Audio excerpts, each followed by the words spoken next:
الحمد لله نحمده ونستعينه ونستغفره ونعوذ بالله من شرور انفسنا ومن سيئات اعمالنا من يهده الله فلا مضل له ومن يضلل فلا هادي له واشهد ان لا اله الا الله وحده لا شريك له واشهد ان محمدا عبده ورسوله صلى الله عليه وعلى اله وصحبه وسلم تسليما كثيرا يا ايها الذين امنوا اتقوا الله حق تقاته ولا تموتن الا وانتم مسلمون يا أيها الناس اتقوا ربكم الذي خلقكم من نفس واحدة وخلق منها زوجها وبث منهما رجالا كثيرا ونساء فاتقوا الله الذي تساءلون به والأرحام إن الله كان عليكم رقيبا يا الذين آمنوا اتقوا الله وقولوا قولا سديدا يصلح لكم أعمالكم ويغفر لكم ذنوبكم ومن يطع الله ورسوله فقد فاز فوزا عظيما أما بعد فإن أصدق الحديث كتاب الله وخير الهدى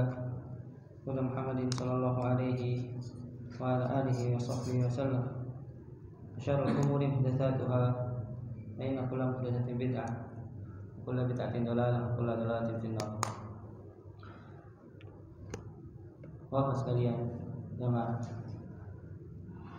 salat subuh Masjid Indonesia yang dirahmati Allah Subhanahu wa taala. Alhamdulillah, terlebih bagi Allah Subhanahu wa taala atas segala nikmat. Allah Subhanahu wa taala menyerahkan kepada kita semua hingga Allah kembali mempertemukan kita di hari Ahad. Berapa jamaah sekalian?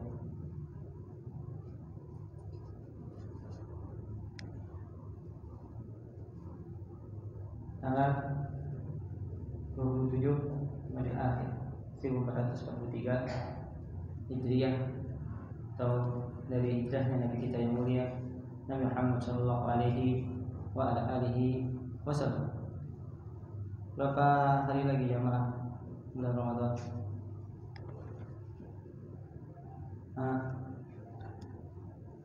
Sekarang tanggal 27. Jadi sekitar 61 atau 62 hari lagi kita akan kedatangan bulan yang mulia, bulan yang ditunggu-tunggu oleh orang-orang saleh, bulan yang menjadi kesempatan bagi setiap muslim, setiap muslimah untuk memperbanyak ketaatan. Sebagaimana para ulama salaf terdahulu jamaah sekalian, mereka sudah pemanasan dalam menghadapi atau dalam menyambut kedatangan bulan Ramadan yang penuh dengan keberkahan, dengan meningkatkan ketaatan mereka. Sebagaimana salah seorang ulama salaf pernah mengatakan, Syahrul Rajab Syahrul Zar, Syahrul Sya'ban Syahrul Suqa, wa syahrul Ramadan syahrul hasad. Kata para ulama terdahulu, bulan Rajab adalah bulan untuk menanam. Jadi mereka sudah persiapan saat mereka sudah memasuki bulan Rajab. Mereka sudah mulai menanam, mulai memperbanyak ketaatan.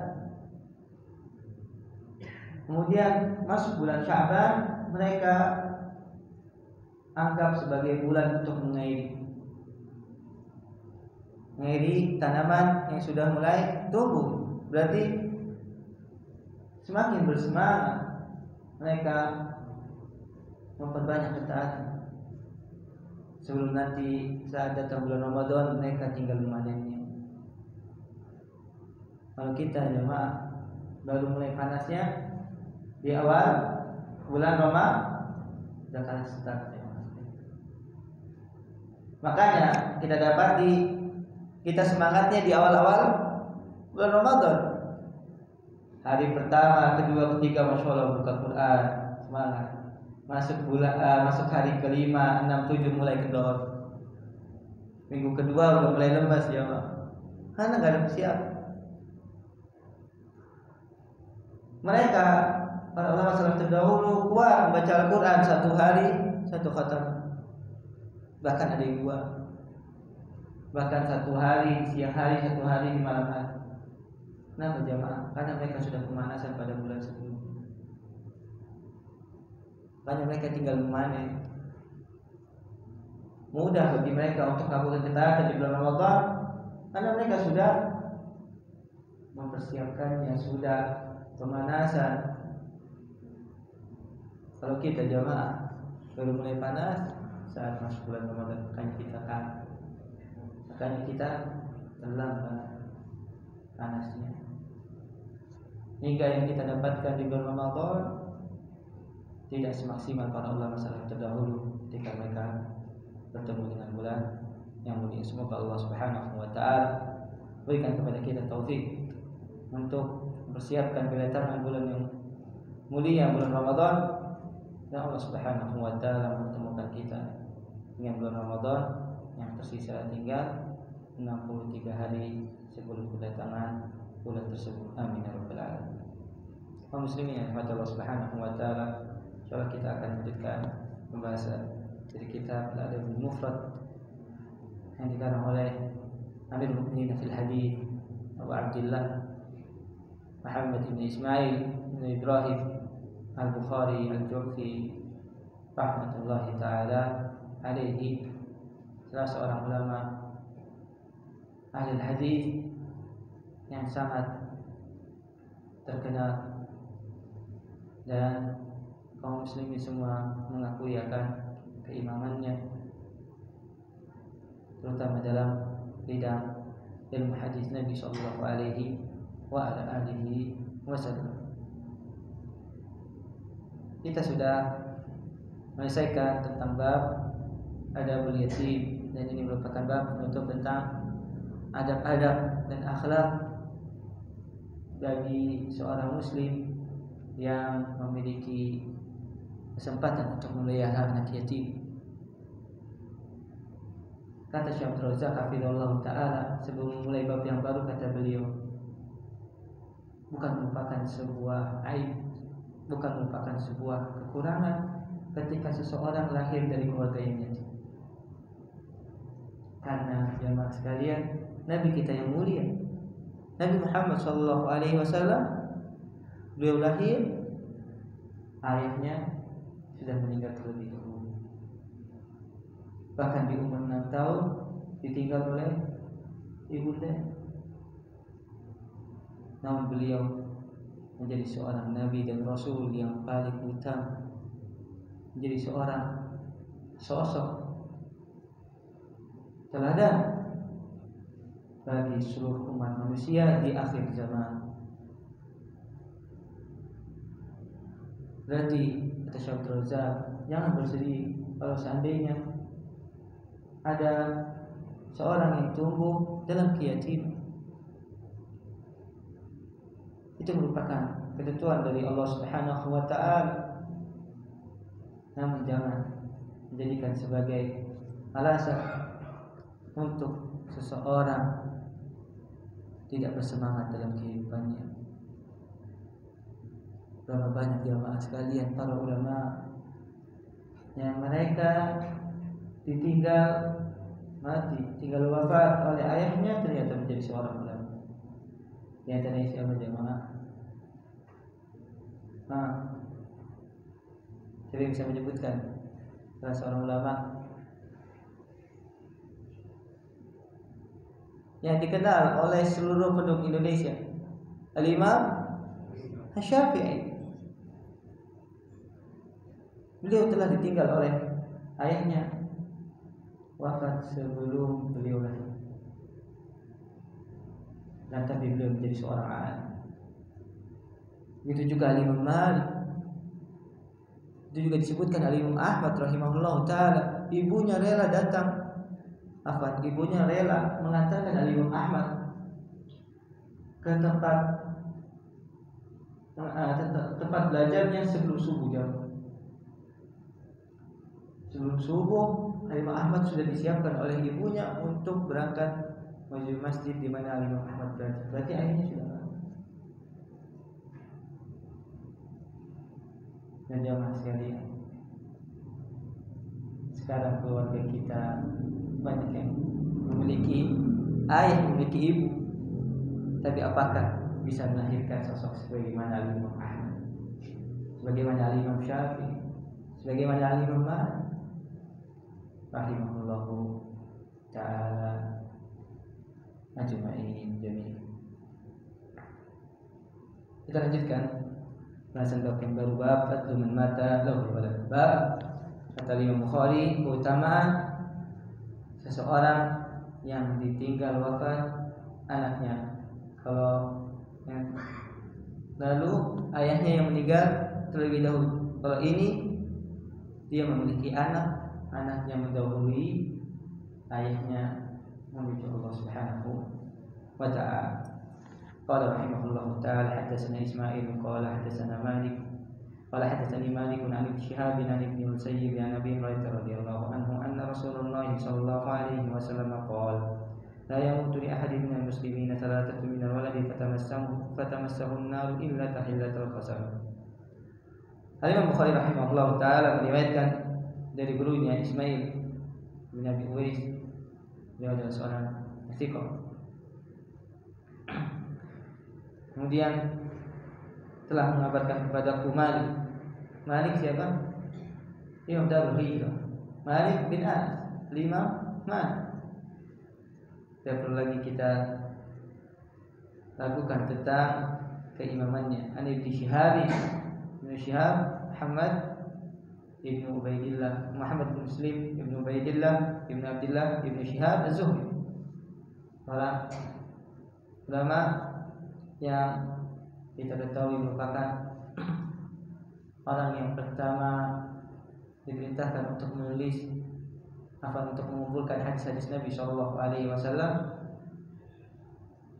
dari perintahnya Umar bin Abdul Aziz rahimahullah taala ketika menjabat menjadi gubernur Madinah. An Ibn Musayyib, dari Ibn Musayyib.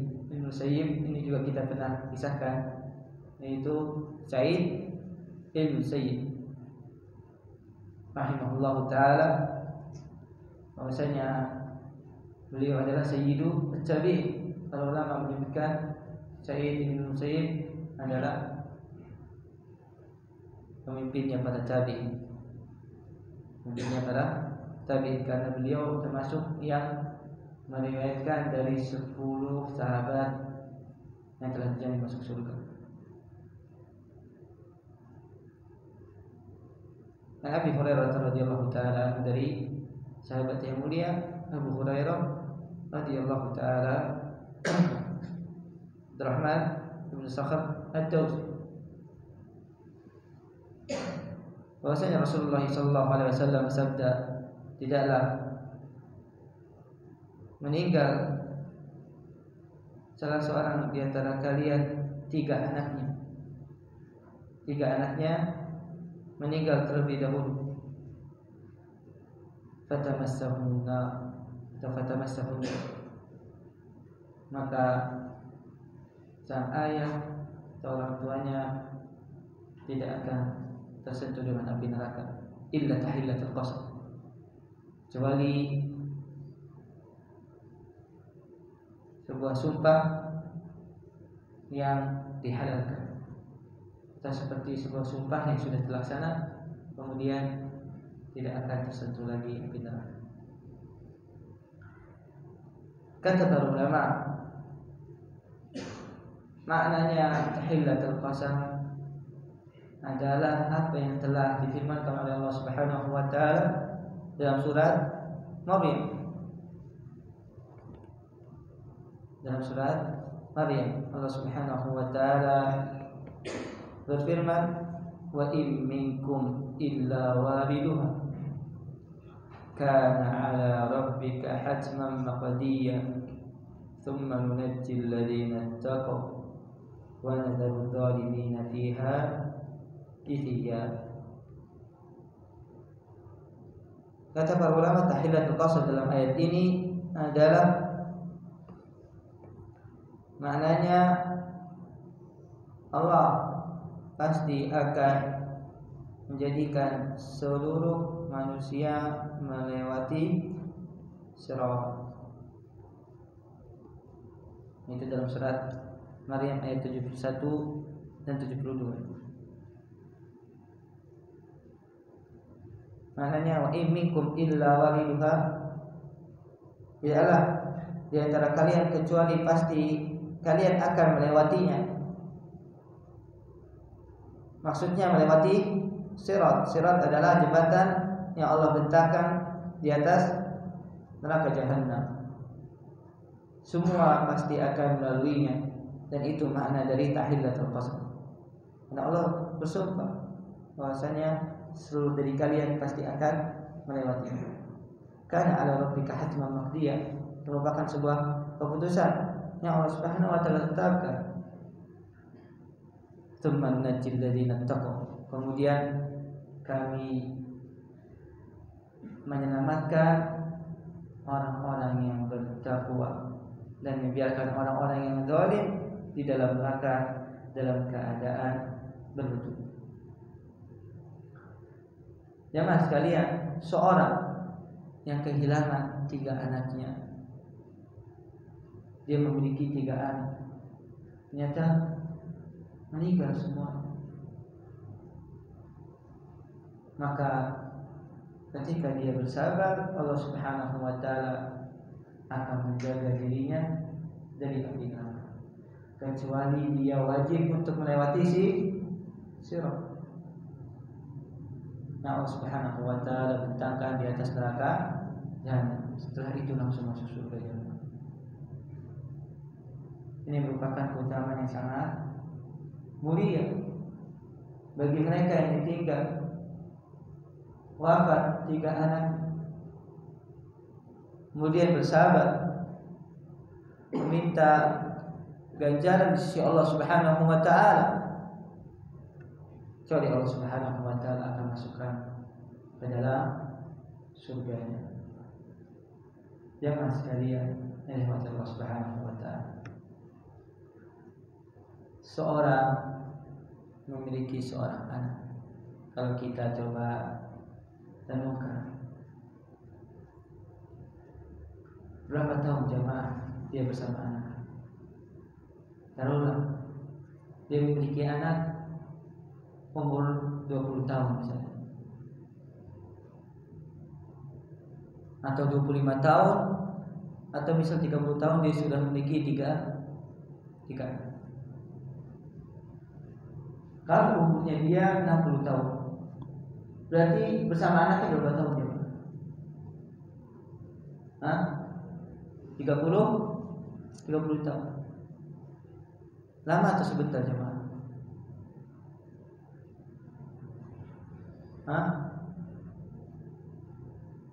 Sebentar. Kalau seandainya Allah takdirkan dia hanya bertemu dengan anaknya 3 tahun, 4 tahun, tapi dengan itu Allah Subhanahu wa taala akan mempertemukan lagi dia dengan anaknya kapan? Di surga selama-lamanya. Mana yang antum pilih? Anak pilih yang ketemu anak-anak yang lama juga masuk surga jawab.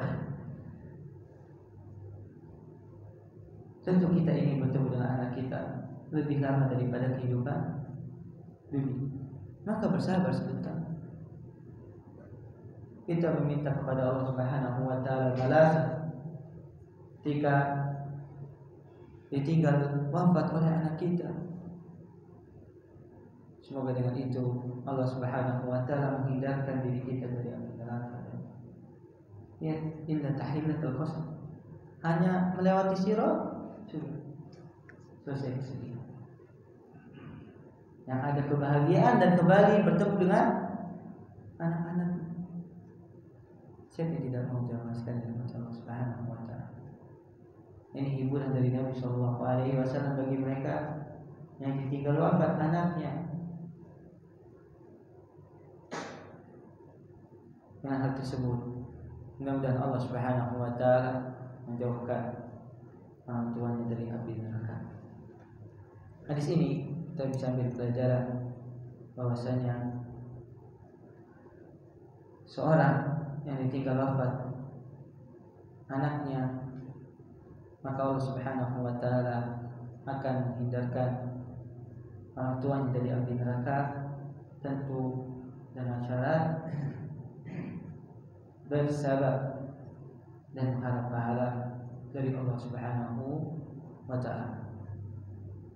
Kemudian yang kedua, dari hadis ini kita bisa ambil pelajaran juga bahwasanya seorang yang ditinggal wafat oleh 3 anaknya, Allah Subhanahu wa taala akan menolong dia untuk melewati nah setelah itu dia akan dimasukkan ke dalam surga dan tidak akan tersentuh dengan api neraka sama sekali. Dari hadis ini juga kita bisa ambil pelajaran bahwasanya seluruh orang-orang yang beriman, bukan orang kafir. Orang kafir sudah jelas neraka, tapi orang yang beriman pasti akan melewati sirat.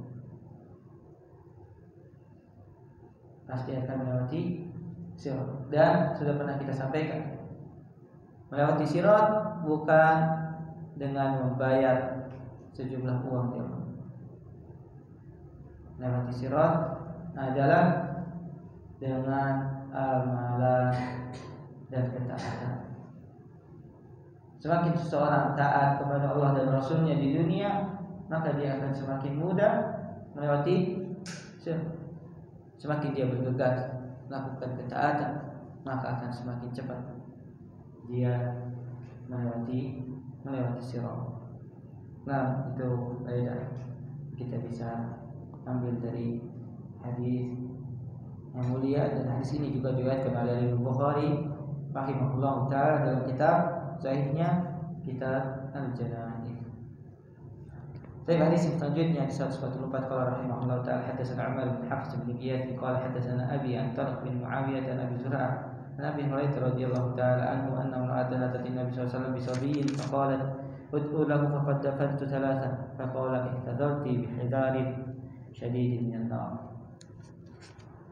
Imam Bukhari rahimahullah taala meriwayatkan dari gurunya Umar ibn Hafs ibn Giyas, dari ayahnya Hafiz bin Giyas, dan keduanya adalah para perawi hadis yang sahih. Anak dan ayahnya dua-duanya perawi hadis yang terpercaya, memiliki hafalan yang kuat. Antara bin Muawiyah, dan beliau juga adalah seorang yang thiqah. Dan Abi Zur'ah dari Abi Hurairah radhiyallahu taala anhu, bahwasanya ada seorang wanita mendatangi Nabi sallallahu alaihi wa alihi wasallam bisabi, dengan membawa seorang anak kecil. Sabi ini masuk kepada umur bayi, masih digendong. Faqalat, maka sang ibu tadi meminta doa kepada Nabi sallallahu alaihi wasallam, ud'ulah, ya Rasulullah, doakanlah untuk anak. Sekali lagi, jemaah sekalian, ini merupakan kecerdasan seorang ibu. Beliau mendatangi seorang nabi, kemudian meminta doa. Karena doanya Nabi SAW adalah mustajab. Dia meminta kepada Nabi SAW agar berdoa kepada Allah Subhanahu wa taala, mendoakan keberkahan, mendoakan umur yang panjang. Kenapa? Faqad dafantu thalatha, karena sebelum anak ini sudah aku kuburkan 3 anakku. Jadi yang dibawa anak ke kakak-kakaknya sudah pada wafat. Maka Nabi sallallahu alaihi wasallam dengan kasih sayangnya jemaah tidak hanya mendoakan, tapi juga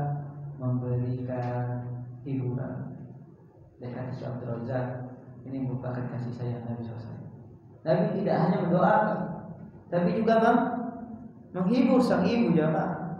Siapa yang tidak bersedih? Seorang wanita yang telah berjuang melahirkan anak, bahkan sampai 3 anak. Kemudian belum sampai besar sudah meninggalkan diri. Maka kata Nabi SAW, wahai ibu, wahai wanita, semuanya anti telah mendapatkan tembok penghalang antara diri anti, tembok yang sangat kokoh dari api neraka.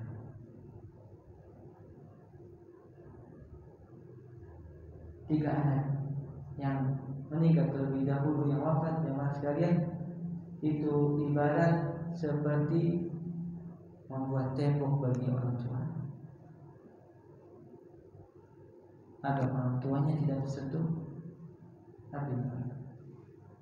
Jemaah sekalian yang Allah Subhanahu wa taala, sungguh merupakan hiburan yang sangat hati. Kita tidak akan mampu menahan panasnya api neraka. Kullama najidat juluduhum baddalnahum juludan ghayraha liyadhuqul adab. Setiap kulit para penduduk neraka gosong, Allah Subhanahu wa taala gantikan kulit yang baru. Dan dalam hadis juga Nabi SAW mengatakan, narukum hadhihi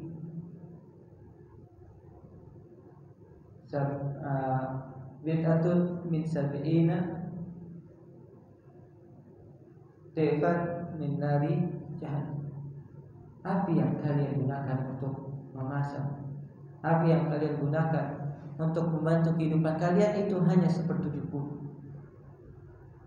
dari panasnya api neraka jahanam. Kata Nabi SAW, kata para sahabat, ya Rasulullah, api dunia saja sudah membuat kami tersiksa. Inna halakafiyah ya Rasulullah.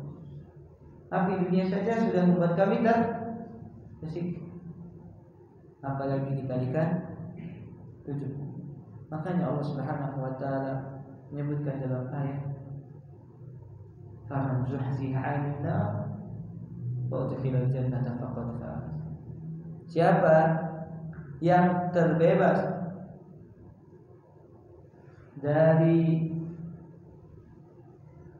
disiksa di dalam api neraka jahanam dan dimasukkan ke dalam surga, itulah sebenarnya keberuntungan yang hakiki. Ya maskanya Allah Subhanahu wa taala, kita hidup di dunia hanya sebentar. Saat kita bersabar kehilangan anak kita yang sangat kita cintai, apalagi masih kecil, Pak. Anak yang masih kecil itu lucu-lucunya benar Pak. Ketawanya, geraknya, suaranya itu sangat membuat orang tua bahagia. Kemudian Allah Subhanahu wa taala uji orang tua tersebut dengan meninggal anak-anaknya yang masih kecil, bukan hanya 1 sampai 3. Maka Allah Subhanahu wa taala ganti dengan orang tuanya tersebut tidak akan masuk ke dalam neraka selamanya. Ini merupakan keutamaan yang sangat besar yang Allah Subhanahu wa taala berikan kepada mereka ketika Allah menguji hamba tersebut dengan kehilangan buah hatinya, bahkan sampai 3 anak. Allah Subhanahu wa taala akan melindungi orang tuanya dari api neraka. Sebagaimana dalam hadis ini, bahwasanya Nabi sallallahu alaihi wasallam mengatakan, "Ihtadharti, sungguh anti wahai engkau, wahai ibu, telah mendapatkan tembok penghalang yang sangat kokoh dari neraka jahanam, dari neraka jahanam." Hadis ini sahih diriwayatkan juga oleh Imam Muslim. Kita bisa ambil pelajaran dari hadis ini. Yang pertama jamaah sekalian, bahwasanya seorang ibu hendaknya dia bersabar ketika kehilangan anak-anaknya yang masih kecil. Mudah-mudahan Allah Subhanahu wa taala melindungi dia dari api neraka. Sedangkan seorang wanita menyadari jamaah sekalian, kata Nabi sallallahu alaihi wasallam, inni ra'aitu aktsaru ahli nar an-nisa.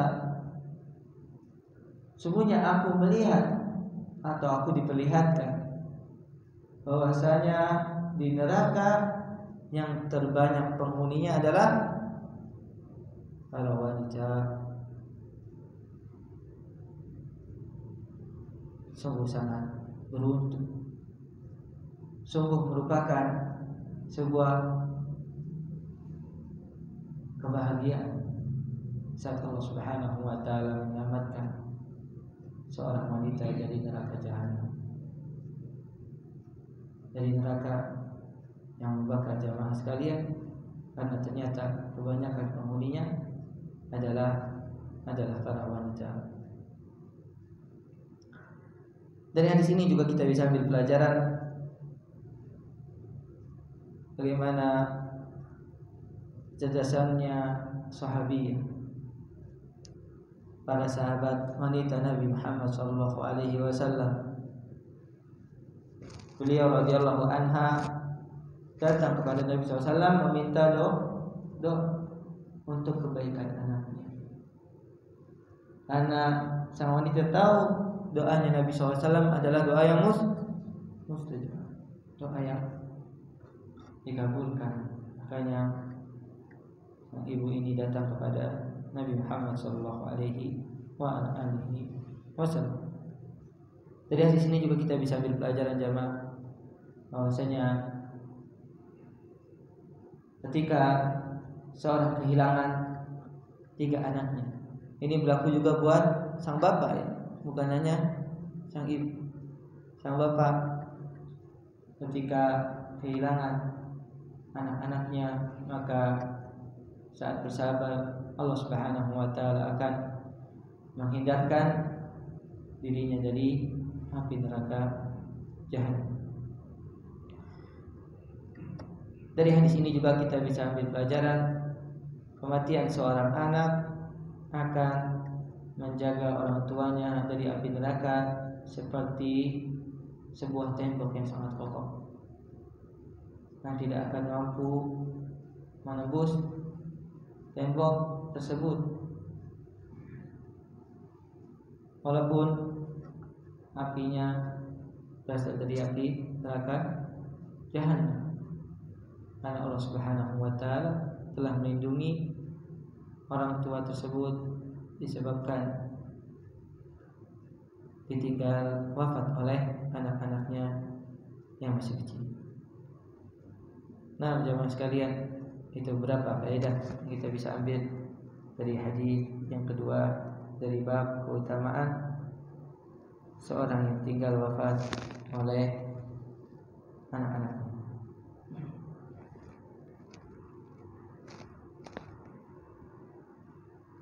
Satu lagi jamaah sekalian, saudara jamaah, ada urusan ini, mungkin kita bacakan satu hadis lagi. Qala rahimahullah ta'ala hadatsana Ayyash qala hadatsana Abdul A'la qala hadatsana Sa'id al-Judairi an Khalid al-Absi qala mata ibnun li fawajadtu alayhi wajadan shadida فقلت يا أبا هريرة ما سمعت من النبي صلى الله عليه وسلم شيئا تسخي به أنفسنا عن موتانا قال سمعت من النبي صلى الله عليه وسلم يقول صغاركم دعاميس الجنة. Al-Imam Bukhari rahimahullah ta'ala meriwayatkan dari gurunya Ayyash, dia adalah seorang yang thiqah, dari gurunya Abdul A'la ibn Abdul A'la. Ini menarik ya jemaah, nama anaknya sama ayahnya sama, Abdul A'la ibn Abdul A'la. Dia berkata telah menceritakan kepada kami Sa'id Al-Jurairi. Sa'id Al-Jurairi merupakan juga seorang yang thiqah. An Khalid Al-Absi. Khalid Al-Absi salah seorang tabi'in rahimahullah ta'ala berkata, telah meninggal salah satu anak laki-lakiku. Dia berkata kepada Abu Hurairah radhiyallahu ta'ala, fawajadtu alaihi wajadan syadida, maka aku sangat sedih, merasa kehilangan karena anak laki-lakiku telah meninggal. Fakultu, aku berkata kepada Abu Hurairah, ya Abu Hurairah, ma sami'ta minan nabi, apa yang kau telah dengar dari Nabi sallallahu alaihi wasallam, suatu hadis yang membuat hatiku terhibur, yang membuat hatiku menjadi tenang. Sebagai pelipur para jamaah sekalian, ketika aku ditinggal oleh anakku yang masih kecil,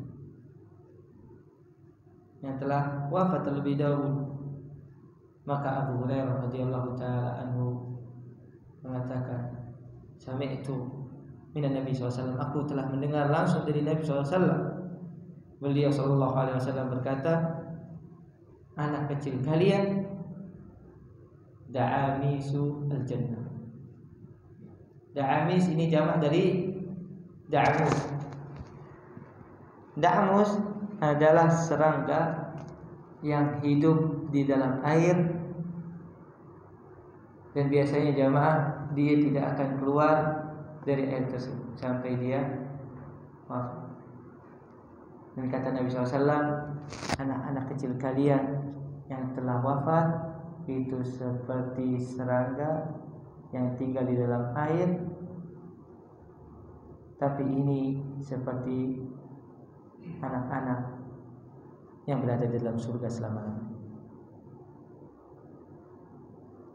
Seperti serangga yang hidup di dalam air, dia tidak keluar dari air sampai wafat, begitu juga anak-anak kecil yang telah meninggal terlebih dahulu, meninggalkan orang tuanya, dia akan menjadi anak-anak di dalam surga selama-lamanya. Hiburan bagi mereka yang ditinggal wafat anak. Anak-anak tersebut akan menjadi anak-anak yang ada di dalam surga. Dan ini merupakan keutamaan yang sangat besar di sisi Allah Subhanahu wa ta'ala saat seseorang ditinggal wafat oleh anaknya yang masih kecil.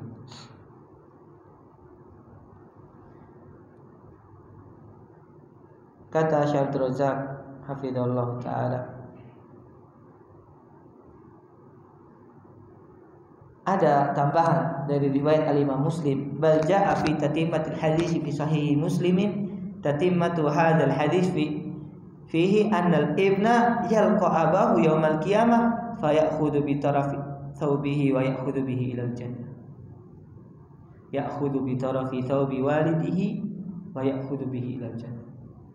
Dalam riwayat al-Imam Muslim disebutkan bahwasanya jamaah sekalian, anak yang telah meninggal terlebih dahulu itu nanti di hari kiamat bertemu lagi dengan ayahnya. Kemudian apa jemaah? Dia menarik lengan baju ayahnya sambil mengatakan, ayah, ayo kita masuk dalam surga. Ayah, ayo kita masuk dalam surga. Jadi anaknya yang menarik ayah untuk masuk ke dalam surga Allah Subhanahu wa ta'ala. Ini merupakan keutamaan yang sangat besar jemaah. Siapa yang dari kita yang tidak mau masuk dalam surga, maka ini merupakan sebuah hiburan, pelipur lara bagi seseorang yang ditinggal mati anak, jangan bersedih, bersabar. Dengan itu Allah Subhanahu wa taala mudah-mudahan akan menjadikan anak tersebut salah satu sebab memasukkan orang tuanya ke dalam surga dan menghindari orang tuanya dari api neraka. Kata Syekh Abdul Razzaq, wa hadza fihi anna ihtisab al-abna inda faqdihim wa inda mautihim ihtisabu dzalika indallah min asbab dukhulil jannah. Di antara sebab seseorang masuk ke dalam surga adalah ketika salah seorang ditinggal mati anak-anaknya, dia mengharap pahala, mengharap ganjaran di sisi Allah Subhanahu wa taala yang akan menjadikan orang tersebut dimasukkan ke dalam surga Allah Subhanahu wa taala. Memang sekalian dirahmati Allah Subhanahu wa taala, mudah-mudahan apa yang kita bahas pada kesempatan hari ini bermanfaat. Anda minta maaf tidak bisa membacakan hadis yang lainnya. Semoga 3 hadis ini bisa memberikan kepada kita hiburan dan juga ilmu yang bermanfaat. Hada Allah taala alam. Wassallallahu wasallam wa baraka ala nabiyyina Muhammadin wa ala alihi wa sahbihi wasallam. Subhanakallahumma wa bihamdika asyhadu an la ilaha illa anta astaghfiruka wa atubu ilaik. Assalamualaikum warahmatullahi wabarakatuh.